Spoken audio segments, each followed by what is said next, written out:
no one saw for 200 years. The founders didn't write about them. No one saw them until the 60s, I'd say. First time you start to have this feeling that corporations might be people. It's just inconsistent for conservatives to say an activist court should go out and say you cannot put in any anti-corruption law at any level, whether it be limits on fundraising or whatever you need in your state. So that's inconsistent with conservative thought.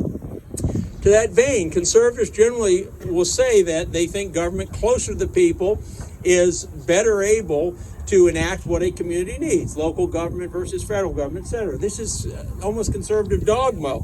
And yet to see people now using Citizens United to go out and try to say that even a state that is seeing corruption, say in Montana, and needs to put laws in to stop that, can't do it. That the decision has to come from the court to say none of your local laws, none of your state laws are valid.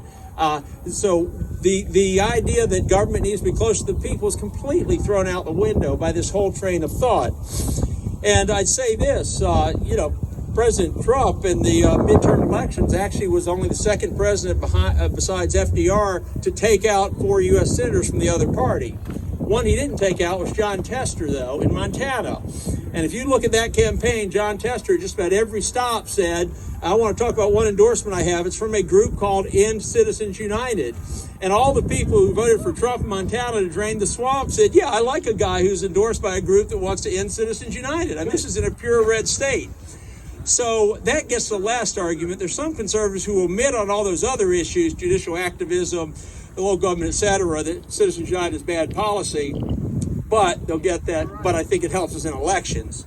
Well, I would argue even that's not true if you're a conservative. It definitely was for the first several years after Citizens United, but by these last midterms, there was more dark money on the left than on the right.